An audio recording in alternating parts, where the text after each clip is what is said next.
সিলেটে জয় লিখলেন এক মন জয় করার গল্প। সাদমান ৮০-তে ফিরলেও সেঞ্চুরি করে উদযাপনে মেতে উঠলেন মাহমুদুল হাসান। দুই ওপেনার মিলে চির ধরালেন এক দশকের ইতিহাসে, গড়লেন নতুন রেকর্ড। তাদের কল্যাণে সিলেট টেস্টে এখন চালকের আসনে টিম টাইগার্স। দ্বিতীয় দিনেই পাচ্ছে জয়ের সুবাতাস। সাদমান এবং জয়ের সেই ইতিহাস গড়া পার্টনারশিপ নিয়ে বাকিটা জানবো রিপোর্টে। ৮০ রানে উইকেটের পিছনে ক্যাচ দিয়ে বিদায় নেন সাদমান ইসলাম। ভাঙে ১৬৮ রানের অসাধারণ ওপেনিং পার্টনারশিপ। তবে সাদমান ভুল করলেও একই পথে হাঁটেননি মাহমুদুল হাসান। লাকাতুরায় ক্যারিয়ারের দ্বিতীয় সেঞ্চুরি গড়ার পাশাপাশি গড়লেন নতুন ইতিহাস। খুলনার শেখ আবু নাসের স্টেডিয়ামে আজ থেকে ঠিক ১০ বছর আগে ইতিহাস গড়েছিলেন সাবেক দুই ওপেনার তামিম ইকবাল এবং ইমরুল কায়েস। ব্যাট হাতে সেদিন পাকিস্তানের বিপক্ষে ঐতিহাসিক ঘটনার জন্ম দেন এই দুইজন। গড়েন ১১২ রানের রেকর্ড পার্টনারশিপ।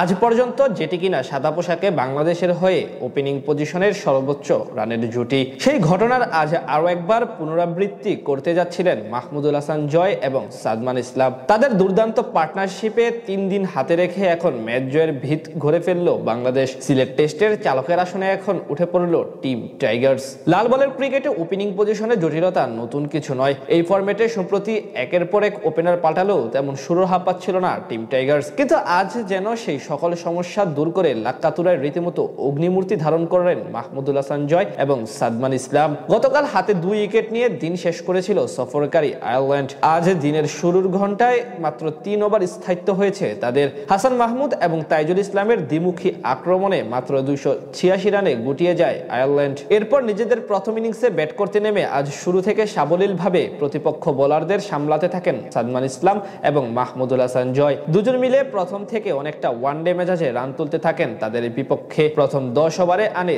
৪৬ রান। এরপর সময় যত বাড়তে থাকে ততই প্রেসার বাড়তে থাকে আইরিশ শিবিরে।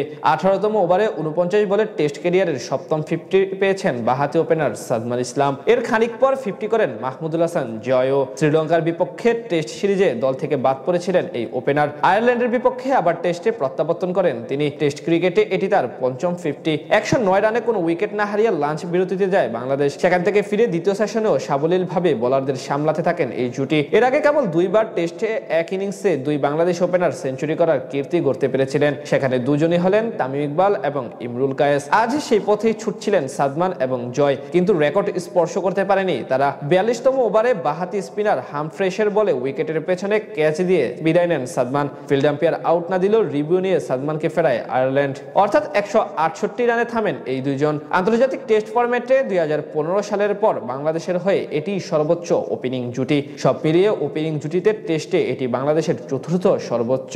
এদিন ৮০ রান করে বিদায় নেন সাদমান। তবে তাদের এই জুটি এখন সিলেট টেস্টের চালকের আসনে বসিয়ে দিল বাংলাদেশকে। বিশেষ করে তৃতীয় সেশনে এসে সেঞ্চুরি তুলে নেন মাহমুদুল হাসান জয়। থার্ডম্যান দিয়ে ৪ মেরে ক্যারিয়ারের দ্বিতীয় শতক পূরণ করেন এই ব্যাটার, যার সুবাদে এখন ম্যাচ জয়ের দ্বার প্রান্তে টিম টাইগার্স।